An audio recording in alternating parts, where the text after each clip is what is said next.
You watch Breakfast Central on News Central. Thank you for joining us. We will start off in Nigeria, where tension has continued to rise in the capital city and across the country after at least 7 or 8 people were killed and several missing after suspended terrorists struck a passenger train as it headed to Kaduna from the country's capital, Abuja, a few days after gunmen attacked an airport in the same city.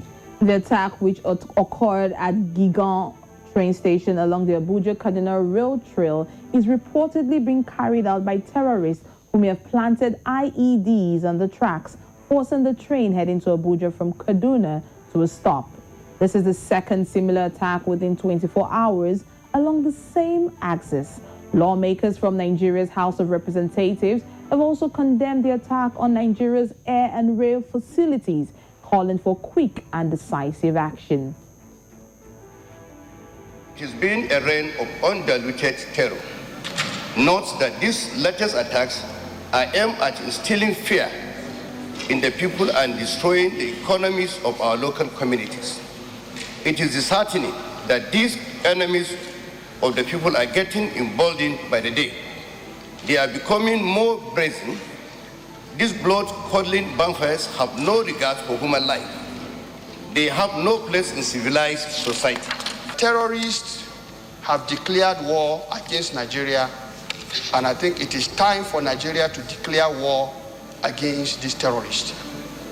Mr. President, we shouldn't allow this situation to continue, where we lay back, they come to attack, then we repel, we try to do damage control and the like.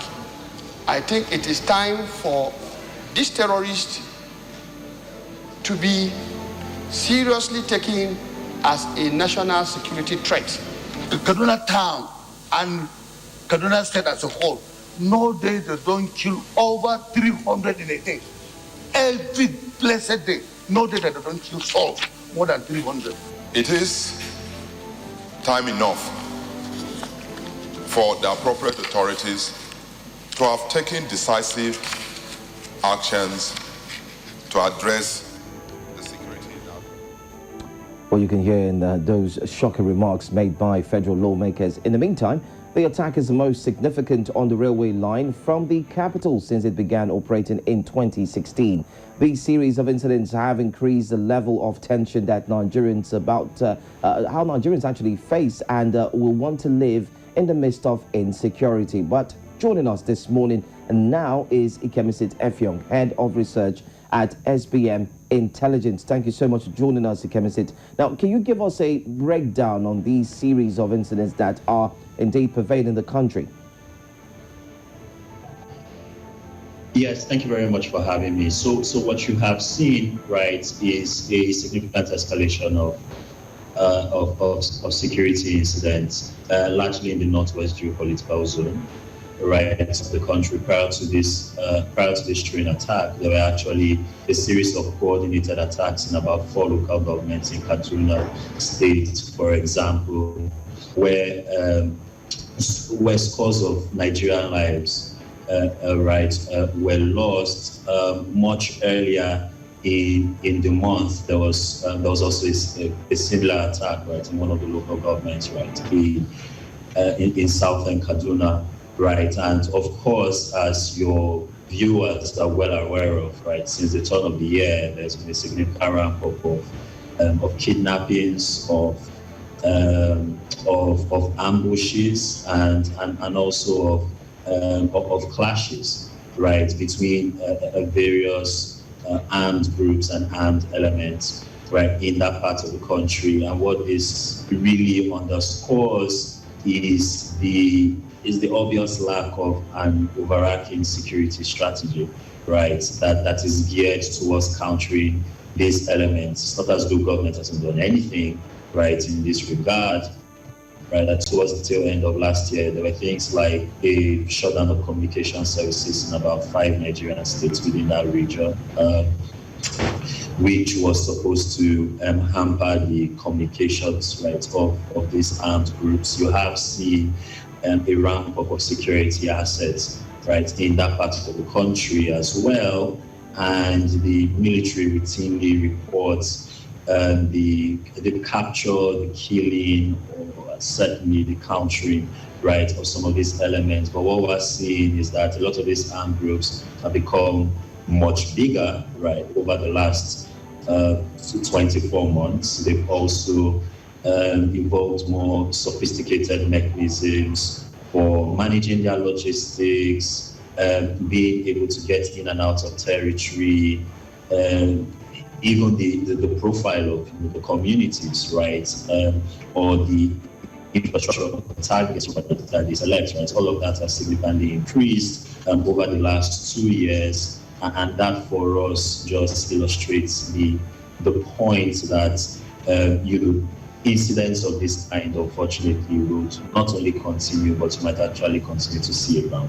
Ikemesit, I mean, prior to the recent incident that has happened along the Kaduna-Abuja rail track, I mean, we had a similar incident that happened October of last year, October 21st, where it happened. Now, you talked about the sophistication of weapons. Not only is that a major concern, eyewitnesses who gave first-hand reports just yesterday about this incident talked about the individuals, the terrorists who came out to do this, to carry out this attack. They talked about their age range were young people between the age of 18 to 20. They also made mention of the fact that the way they spoke, the language they spoke, the Fulani code that they spoke was not that of the Nigerian ethnicity. They also came and they spoke about how they were targeting the VIP coach of that particular train. All of this boils down to the fact that people, once upon a time, used to think that the rail or going by train is the safest means, or should be the safest means of transport. Right now, that has been put to question. What do you think is the way out of the increasing insecurity, not just in the Northeast, but in Nigeria in general? Yes, you're absolutely right. And then I think prior to the resumption of regular train commuter services between Abuja and Kaduna, the Abuja-Kaduna roadway was one of the most important transport artery points, not just in that part of the country, but actually in the entire country, right? It was one of the most well-traveled routes, right, in the country. And then you had a situation where these armed elements started to target that route, and the rail line was revamped and regular services were launched in 2016 in part to counter that. And we had said at the time in one of our reports that it was only a matter of time before these armed elements would begin to target, right, that particular rail line. And unfortunately, we have now gotten to that point. In the end, I think a solution starts from us, first of all, reckoning our real, and coming to grips with the fact that there is a fair amount of intelligence and there's a fair amount of premeditation that is armed going to bring to play. I think the assumption that not only a lot of Nigerians make, but also a fair amount of policymakers, and we do speak to quite a number of them on a regular basis, is that these attacks are generally scattergun. There is no strategy and no intelligence or no premeditation or planning that goes into these things. And what you're increasingly seeing, right, with the mass abduction events, right, in secondary, right, with the really sophisticated kidnapping rings that not only occur right in the Northwest, but right across this entire country, and now increasingly with attacks on, the services like this particular train services, that these armed groups clearly think through what they want to do, and there's a fair amount of planning that goes into these operations before they actually carry those out. So that's the first reckoning, right, that we need to make in this regard. The second bit has to be to think about this within using an integrated systems approach, right?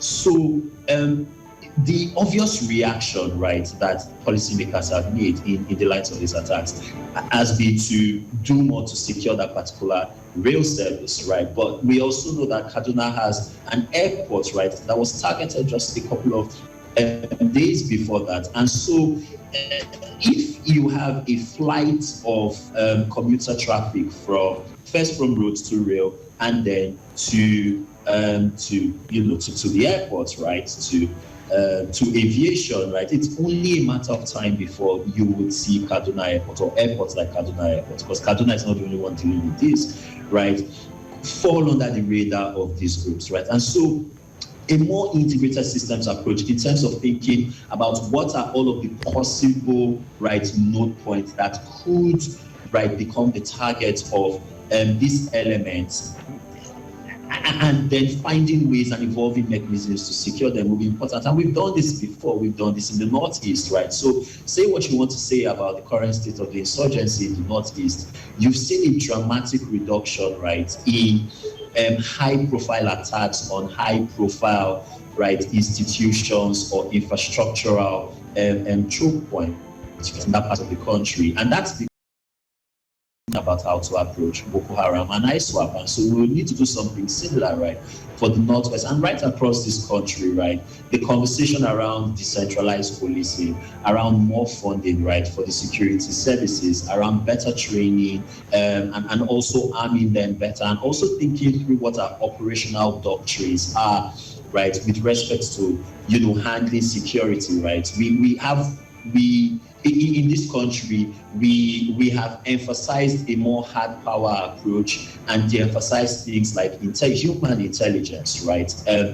Technical intelligence in terms of monitoring communications, cultivating relationships with, affected communities on the ground so that any early warning system that is designed, right, becomes robust. You think about the reaction time it took for the security services to actually get this rate. And that's also illustrates points that our early warning systems also need to be looked at. So there's a lot of I'm sure you've mentioned a whole lot of them and the steps that need to be taken.